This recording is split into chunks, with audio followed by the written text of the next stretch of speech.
Okay, moving on. Sarah. Yes, sir. What are some shortcuts that a young comic could take to learn the game more? Ask for help.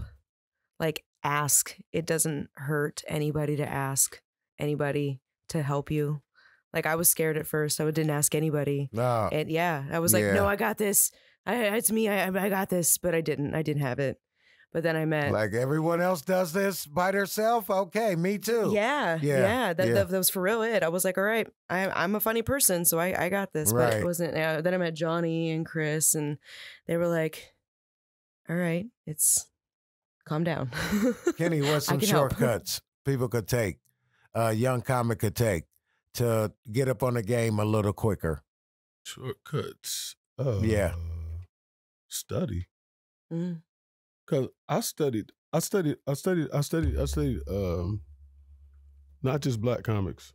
I studied. And then, a lot of older people are getting into comedy. They do it all the time, and some are successful. Start comedy at 60 years old or whatever. Study.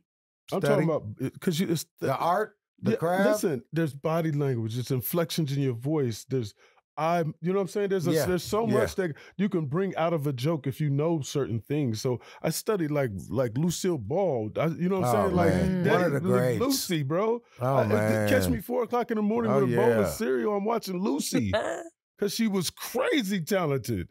You know what I'm saying? So study it and see comedy in life. I see comedy every day just walking around, man. In everything. In everything, dog. In everything. So that's a shortcut, seeing comedy in everything. Right. Yeah. Chris, what do you think?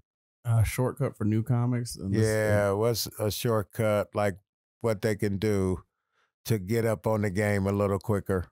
If you want to truly be yourself, I recommend new comics stop watching your favorite comics while you're trying to write your jokes. Oh my God! Because I will see it bleed through your set. Oh, you just watch Bill Burr? Okay, that's fine. Yeah, that's a Bill Burr joke. It will absolutely creep into your subconscious. And I hate it because I used to do that. I used to watch like Mark Norman or Big J. Okerson, and I'm like, I'm writing jokes trying to figure out how would they say this? Yeah. But it's not like, how would I say this? Right. And it's just that's great. That is great advice. That's great shit. I don't want to, he just watched Dave Chappelle's new special. I see what you're doing. You hear that, young comic? Stop watching so much damn comedy yourself.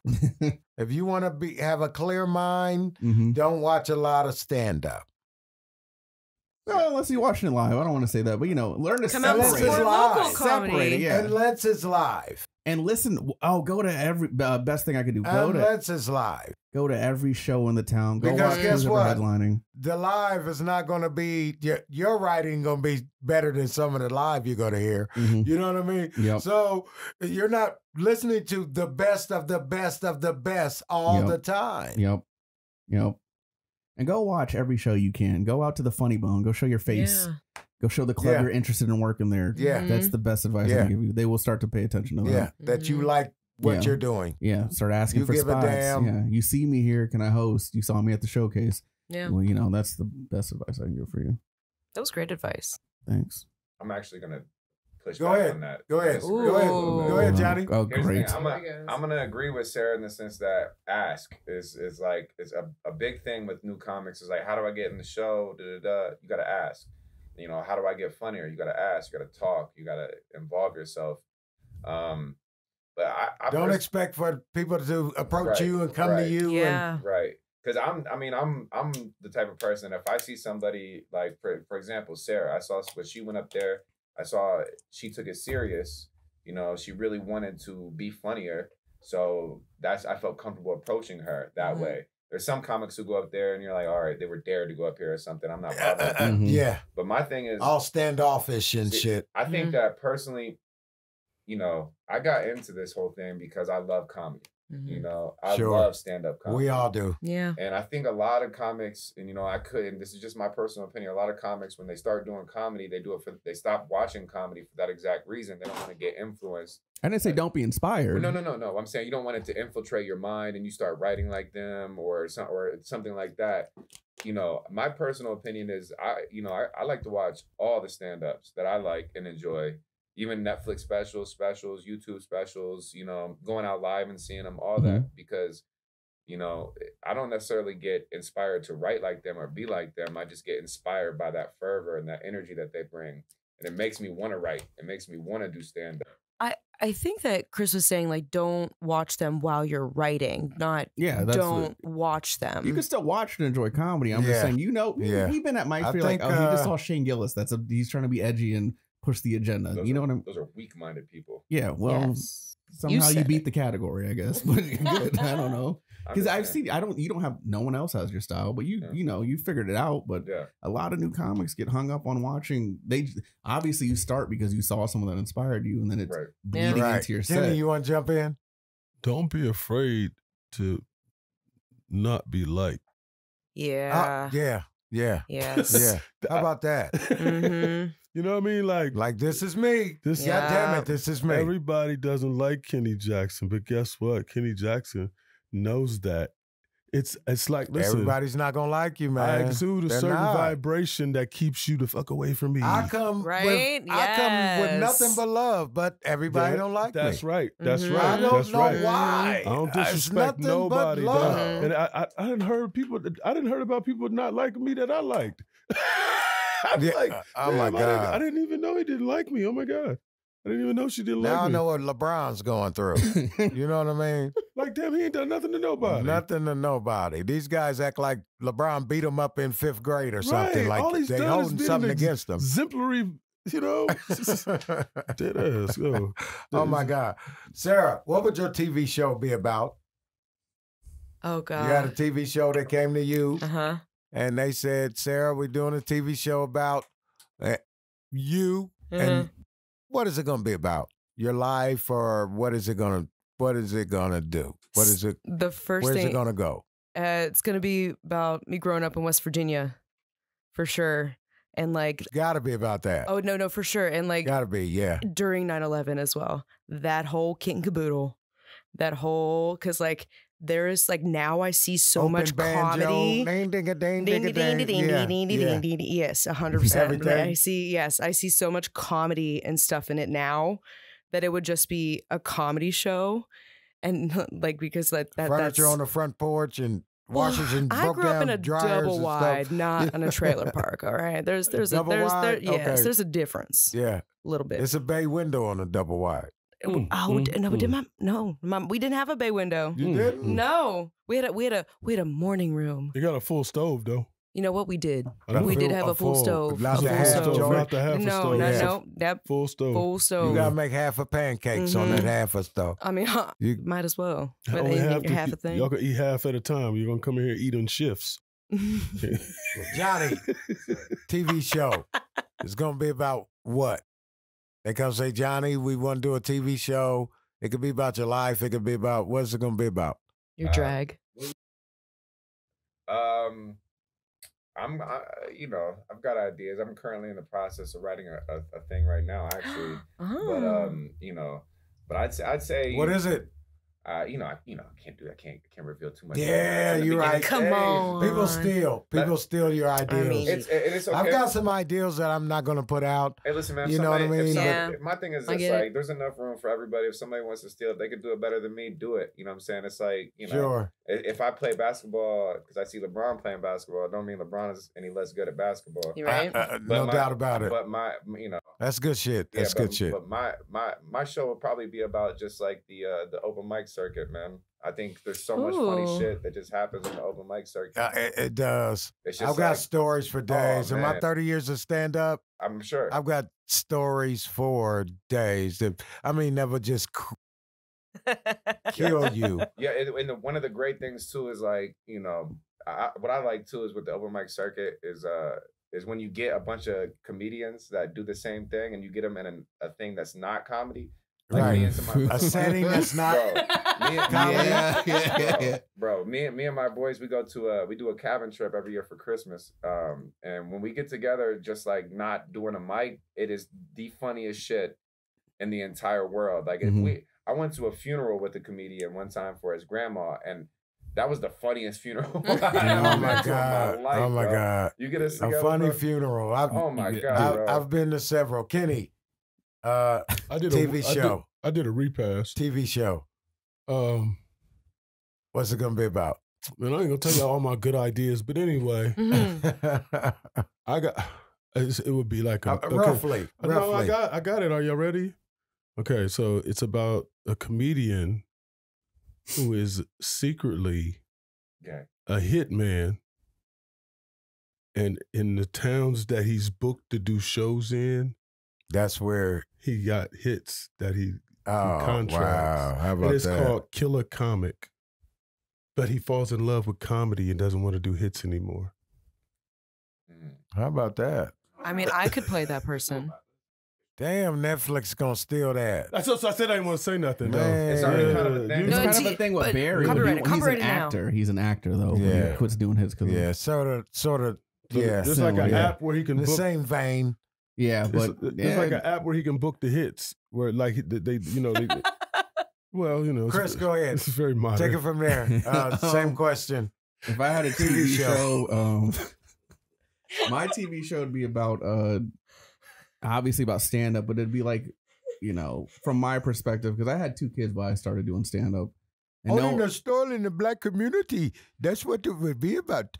No, what the fuck? What just happened? I think he thinks I'm Indian. I don't even know what that was. No, that's her family. No, that was not very good if I do say so myself. No, it'd be about because I Newport $30.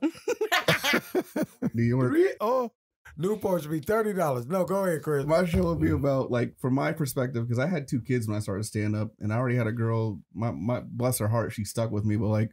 Nobody knows what it's like to go do the funny bone or do a big show that means something to you and you kill. Oh man, it's phenomenal. Then you go home to why were you home so late? And it sucks. Plus, she stuck with me, and now I'm starting to make money off of stand up, so she's starting to see the opportunities. But like, those rough open mic nights, like you said, they thought you were just hanging out. You could have came home after your set. I want to see the headliner. I want to study. But nobody sees the outside perspective of like, like as a comic, I want to be home with my family, but I'm trying to. When you start stand-up and you have a family, you got to put a lot of shit aside, and you're going to miss a lot of things. Yeah, because like it pays off. The kids will grow up right in front of you, and then you. My second son is 6 months now, and my first son, I wasn't there for any of that, but now I'm home a little bit more throughout the week, and I missed a lot from my son's first year just to lay the groundwork of becoming an open micer. I missed a lot of stuff. Man, wow. All right, Sarah. Would you sign up on the show? Yes. I signed up on that show. Yeah. I play the kid. Ugh. All right, let's move on. Sarah, take this one. Do you think the internet making comics or comics blowing up on the internet is here to stay, or just a fad, like just a thing and it's going to be in and out? What do you think? I think it's here to stay. I actually think it's going to be like direct to consumer. I think that's where it's going to end up. It's not going to be like the internet is going to completely take over and everything's going to direct to consumer. Like YouTube yeah. No, I just Patreon, like they're all direct to consumer, and like those are the ones that are like blowing up. So yes, I do think they're here to stay. Yeah, it totally gives a comic more power, more things to do. Sure. It does, absolutely. Kenny, what do you think about the internet making comics now? Do you think that's here to stay? Comics blowing up on the internet before they ever touch the stage. Okay, so you talking to the. Okay, so all right, you ready? Go. Okay, so I used to really be like I grew up on stand up. You gotta make your bones. Mm-hmm. Do you understand on what I'm that saying? stage? You gotta make your bones. And then I started, or that dance floor, or that wherever. Dude, I'd be in Atlanta. And these dudes would be the headliners because they had 10,000, views, 10 million followers. Yeah, but they weren't comedians. No, that's how it is at the Funny Bone. Huh? I work at the Funny Bone. That's how it is at the Funny Bone. Like there's like influencers and like those are people that put their asses in the seats. But they do. But sometimes they can't, and sometimes they can't. A lot of times they can't. And I feel like this. At the end of the day, talent gonna win. Yeah. And if you ain't got no legs, the talent is gonna rise to the top. And if you ain't got no legs, and that's why I asked Sarah first, because she's been in the game the youngest, and I don't know if this thing will stick around because crowds start saying these internet guys are bullshit. Johnny, what you think? I I think the internet's here to stay, and I agree with Sarah. I think that this direct to consumer shit that we got going on right now is way better. It's eliminating most of the gatekeepers, you know, and you know, a lot of people hate on these, you know, Instagram comedians and YouTube comedians coming in and doing shows, but I'm like, hey, man, they put in the work to get those followers. They put asses in seats, and that's all the promoters care about. I mean, the club owners. If somebody's got a problem with that, be funnier. You know, get a following, put in the work that they put in. You know, get asses in seats. Post every day, post twice a day. Get on the internet, do that. I mean, that's just how the work is. I mean, before the internet, you had to do work, but it was just a different way. Now it's just, this is the way we do it. Let Chris jump in. Chris, how you feel philosophically about that? I like it for the comics who cut their teeth coming up doing comedy because you have more control over your stuff. But I also like these influencers and shit who are getting booked. Like I was in LA talking to someone and he was like, I worked the door at the store. I couldn't get on stage. Some dude who just blew up 6 months ago was coming up and getting stage time. It's not fair. Right. I'm here every single night working my ass off. I have to fight for spots. He has an argument. That ain't fair. Yeah, that I don't like that. And then like, yeah, but I mean, like you said, talent rises to the top. I have an example. I'm not going to say the comic's name. A friend of mine at work went to go watch someone who's an influencer do stand up at the Funny Bone. He just starts headlining. He never did any open mics. Right. Dan Seabury, who we all know, was hosting for him, and he only hosted. I go back to work on Monday, and she was like, "He wasn't funny, but your friend Dan, hilarious." He killed it. He only did 10 to 12 minutes. That guy did 45 and didn't impress her. Wow. So that talent rises to the top. Yeah, I don't like that. It takes so many opportunities away from, you know. Yeah, I can't fill seats, but I'll make 8 people laugh harder than this guy. This is I think promoters are going to have to find the perfect medium with these people who could put asses in seats, but surround them at least with some funny. Yeah. You know what I mean? Right. Yeah. Make the experience worth it. Make it worth it. People are wasting their time. Kenny, jump in. So a lot of times the crowd doesn't realize they came out so they could take a picture with a celebrity. Yeah. Oh, wow. You know what I mean? That's so true. Yeah, that's so true. They want to be tagged and the all influencer. Of that shit. Because they're not comics, they're not really. They're not there for the comedy. They there for the yeah. I don't know what you want to call it. Spectacleism, the clout. It happened to a comedian at the Funny Bone, and I'm not going to say his name, but he used to be in a rap group, and now he's a stand-up comedian. He's light-skinned, and the other dude in the group was brown-skinned. You gave a lot of details and not saying and they had a movie. Boom. I ain't going to say his name. He was born 1969. So anyway, they grew up right over on 3rd Street. He has a brother named Todd. I'm not going to say his name. Let's just call him out. It's ludicrous. Anyway. Just call him out. Just say his name. Anyway. So they booed him. Yeah. They booed him, right? Ooh. And they was like, hey man, we're gonna let you out the back door. And he was like, he was old school. He was like, nah, I'm going out the front. Like, whatever. Man. So when he got out there, they were waiting to take pictures with him. The same people who had booed him off stage. Same people. We're waiting to take pictures with him. Same people. This is absolutely retarded. Y'all really don't know who I'm talking about? No. Gotta be T.I. No, I saw a Kid and Play dude. I don't think he's doing comedy anymore. The one with the high top fade. Yeah, I said he was the light skinned one. Oh my god. He ate it so bad. They booed. They booed him, and he still walked out in the front though like a man. OG. Because at the end of the day, he's still a star. He's still fast. Man, I just started doing this. You know what I'm saying? Y'all know me for rap. He needed his grandma to come and pat him up and everything. It's all right, baby. After that, because it was bad. Damn. Mama Big Man. Mama Big Man don't cry. Mama Big Man do not cry. No, him don't. Don't cry. No, him don't. Do him. They done hurt Mama Big Man feelings. You're silly, man. That's crazy. It was 3 minutes and he was getting booed off stage. Damn. It was 3 minutes in. He's the headliner. It was 3 minutes in. You didn't call someone up to come dance with him or something? They asked me to go up. Oh, damn. Man. Oh, my God. It was terrible. Oh, man. I was like, come on, Columbus. But if he wasn't doing good, though, I mean, you know. Okay, Chris, take this. Why do you think a lot of comics don't respect open mic? I respect open mics. I think a lot of the certain comics who don't like bombing don't respect open mics. Yeah. Is that comics. That's one of the reasons they don't. Yeah, they're like, if it's not if I'm not doing the Funny Bone, we do the Funny Bone Showcase. So you only see people at the Funny Bone Showcase. Oh my God, there's so many of those. They won't go to Cafe Bourbon Street and bomb. They want to. I'm gonna bring 8 of my friends and they're gonna laugh. Yeah. No, the open mic is if you don't respect the open mic, you don't do comedy. I don't know what to tell you. You're afraid of something. Yeah, if you're afraid to bomb, you will never make it in comedy. You'll be one of those people who might be an influencer, and then 6 months later, it was like he wasn't funny. He fell off. Kenny, why do people don't respect open mic? Some comics, it's a lot of them too. Because they not in love. When you in love with stand up, when you in love, when you in love with that stage, good shit. Yeah, you want to be a part of it. I've popped up in towns and hey, where the mic at? Yeah. Where the mic at? Where the mic at? Can I go bless it? Where the mic at? Where the mic at? One Can time. I get on? Can I get on? Just let me get 5, 10 minutes. 10 minutes. Yeah. Boom, boom, boom, boom, boom, boom. If you're not in love, listen. I promised comedy that I was gonna make it my bad bitch for life. I was gonna fuck with it for life, and I was like, I'm gonna be in love with you, and then everything else is gonna be second after that.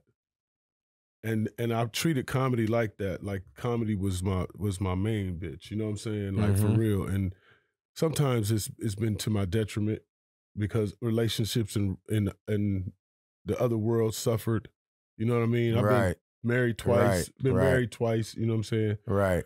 But it's like the other part of your life suffered. Yeah, because I done made comedy my main line. You see what I'm saying? And I like, but that's what to get back to the answer though is they don't go to open mics because they don't want to not be popular. They don't want to. They don't want to fail. They don't want to look bad. They don't want to work on the shit. They don't want to let somebody talk to them when they come off stage and say, "Hey man, if you had just did this." Or I told a cat he was holding the microphone wrong. He got mad. Yeah. You hold the mic wrong. And what? You ain't no goddamn rapper. Fuck. And what should young comics expect? What should young comics expect, Chris? What should they expect at open mic? I mean, what should they expect? Brutal honesty, how it is. If your joke ain't funny at an open mic, it ain't gonna be funny in a club. I don't know about that. And be able to handle that. Jump in, Johnny. What? Listen, man. I mean, there's cases, yeah, but I mean, you also got to understand the environment too. I mean, there's certain jokes that, you know, and vice versa too. There's certain jokes that'll do well at an open mic, but won't do well in front of a audience of civilians. You know, it's just like, but open mic is one of those spots where it's like you don't go there because you're expecting some sort of crowd reaction. You're up there to work. You're up there to practice. It's work. That's why I say they don't want to work. Yeah, that's what. Yeah. So if all you, that's grinding. That's part of what it is. But also like you also got to imagine like a Monday night crowd at a bar is going to be a little bit more of a different type of vibe for comedy. I've had this happen though. If I'm at an open mic and I'm working on a joke. And say it's an open mic show. If I get like 5 laughs on a joke, even though most of the room didn't laugh, if I go to a packed out club, that's going to be a lot more laughs than what worked at that mic. I mean, in general, like sometimes you'll do like a more a racy joke. You know what I'm saying? At an open mic, and that might work a little better than at the Funny Bone at the major club. Yeah, but then that's why you keep going back to that mic to change it and sharpen it so it becomes universal. Once you get a joke to work at an open mic, no matter how bad it started off, I don't think it fails at a club. I've never had that. I mean, it just depends on the topic sometimes. But yeah, no, I'm agreeing with you, but also in the same breath, like, you can't do you can't go with your abortion material all the time in front of a group of regular people. You know what I mean? Sometimes you gotta switch up to the audience. You gotta read the room a little bit. Kenny, jump in there. You want to jump in? Open mic is not about the crowd. It's about hearing yourself say your joke for the first time. Hear you say your stuff. I used to record my whole open mic and then go back and listen to the laughs. Every time. And then trim and tape. And trim the fat. And go back to another open mic. And then say it again. Right. If you hear yourself saying something, right?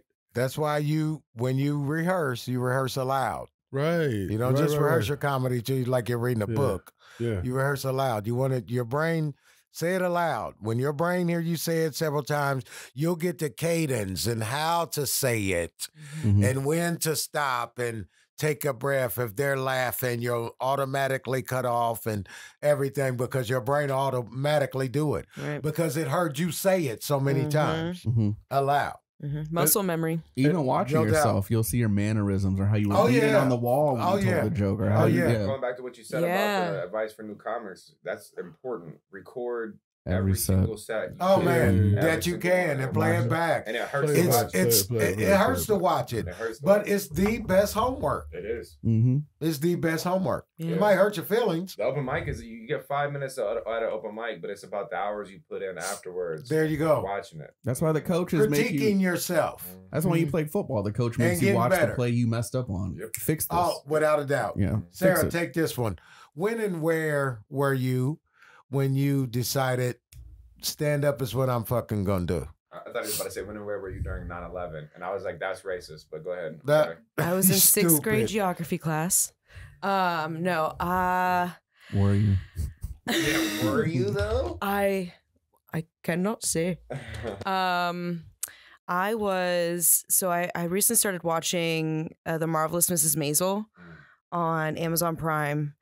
And I had been thinking about doing comedy for a little bit because I'm an actress and I do comedy in that. But I was like, yeah, no, I can try this. I was like, she can do it. I can do it.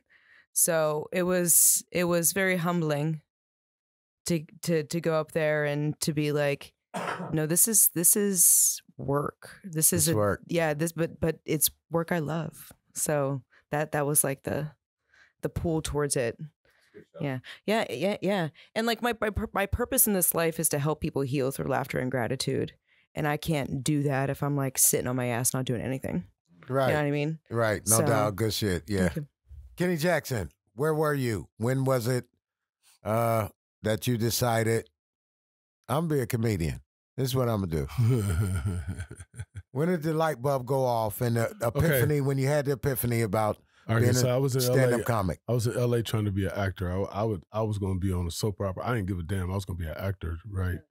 And I was going to sitcom. I was going to be an extra. I was going to get on TV, dog. And my mother, this was before the internet. Right.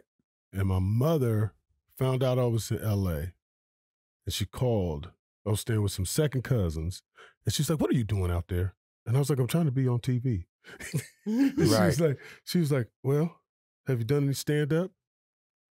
And I was like, "No." I was like, I want to be like Denzel. And she was like, "You stupid little boy. Why don't you go down there and tell them people that you do stand-up and go do open mic and see what happens?" And I was like, damn, my mama said I was funny. And I went to the Comedy Store. That's when Mitzi Shore was still alive. Right. Pauly Shore's mom. Yeah, Mitzi Shore. Awesome. Yeah. Pauly was walking around the club and Reggie McFadden bumped everybody. Fucked, right? Yeah. Coming out with the titty joke and everything. I'm dating myself, ain't I, too? I'm sorry. I blew him out the water so bad one night. No, I like to hear this. This is like, this is history. It's history, man. Mitzi was still alive. God bless her soul. And they gave me a shot, man. They gave me a shot. That's amazing. They gave me a shot. And I went on stage and I was funny. I did a joke about, you remember how cars before fuel injectors, they had carburetors and they would, in the wintertime, if your car wasn't acting right, it would still be jumping. Like, I want to do it. I want to do it. Is my car about to start back up after while I'm walking away? Yeah. You know what I'm talking about? Drive off on him. I'll meet you at the crib. The car like... Yeah, so this is a bad neighborhood. I'll meet you at the crib. So when my mother told me that and I did it and it happened, that's when I knew that's when I knew. Man. That's awesome. I love that story. Thank you.